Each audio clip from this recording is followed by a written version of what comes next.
शलाका व्लॉगच्या पुन्हा एका नवीन व्हिडिओमध्ये तुमचे स्वागत आहे। तर आम्ही सर्वजण जात आहोत आमच्या येथील विठ्ठल मंदिरामध्ये, कारण तेथे अनुगामी लोकराज्य अभियान यांच्या मार्फत महाकुंभ तीर्थदर्शन सोहळा आयोजित केलेला आहे। तर तिकडे मंदिरामध्येच ही महाप्रसादी वाटण्यासाठी मम्मीने हा शिरा केला आहे आणि मग त्याची प्रसादी आम्ही आता डब्यामध्ये भरून घेऊन जाणार आहोत तिथे वाटण्यासाठी। तर इथे मम्मी पप्पा तो शिरा जो आहे प्रसादीचा तो डब्यामध्ये भरत आहेत। मग आता आम्ही देवळामध्ये जायला निघणार आहोत। तर आता आम्ही मंदिरामध्ये येऊन पोहोचलेला आहोत आणि तुम्ही पाहू शकता की इथे सोहळ्यासाठीची सर्व तयारी चालू आहे। महाकुंभ येथील हा तीर्थ कलश आपण ढोल ताशांच्या गजरामध्ये मंदिरामध्ये आणणार आहोत आणि त्याचे पूजन करणार आहोत। ह्या आहेत सौ स्नेहल वैशंपायन मॅडम। त्यांना हा कलश जो आहे तो तीर्थपूजनासाठी घेऊन येण्याचं सौभाग्य लाभलेलं आहे आणि त्यांच्या हस्ते आपण हा तीर्थ कलश मंदिरामध्ये वाजत गाजत घेऊन येणार आहोत।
खूपच छान प्रकारे वाजत गाजत आपल्या या महाकुंभ तीर्थ कलशाचं आगमन आता मंदिरापर्यंत झालेलं आहे।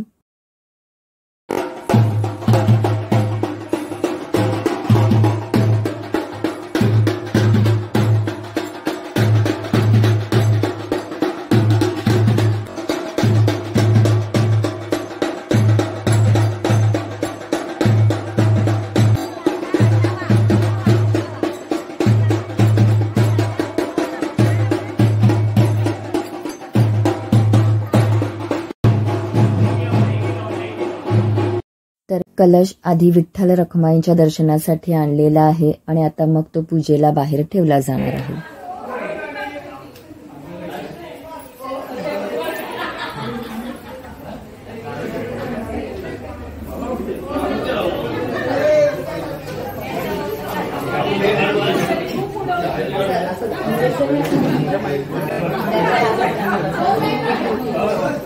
महाकुंभ येथील तीर्थ कलशाचं पूजन इथे आपल्या ह्या 5 जोडप्यांच्या हस्ते केलं जाणार आहे। तर ती आता पूजा इथे सुरू होत आहे।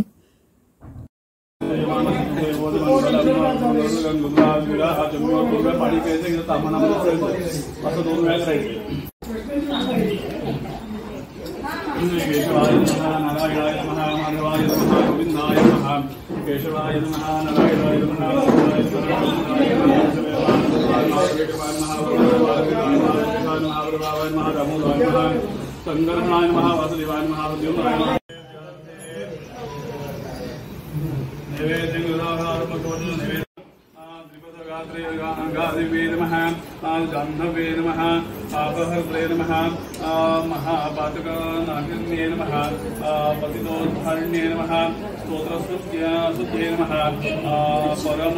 तीर्थकलशाचे पूजन झाल्यानंतर इथे सर्व महिला ज्या आहेत त्या लाल सिंदूर म्हणजे आपलं जे लाल कुंकू आहे त्याने 108 वेळा त्या तीर्थकलशाला अभिषेक करत आहेत.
महाराजाय नमः। ओम स्वस्ति साम्राज्यं भौज्यं स्वराज्यं वैराज्यं पारमेशमुराज्यं महाराजाधिपत्यमयो समन्तपर्यां ईस्या सारो सार्वशान्तारापराधानो पृथिवी समुद्रपर्यन्ताया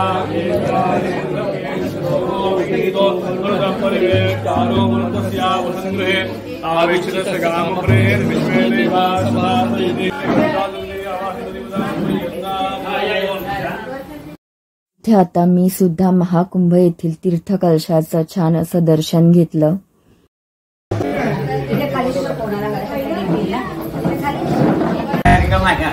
आणि त्याचे आयोजक जे आहे ते अनुगामी लोकराज्य अभियान महाकुंभ तीर्थ सोहळा आणि त्या सोहळ्याचे प्रमुख आमच्या कन्हैया शिवलकर राहणार भाटिवल्या ते करतायत.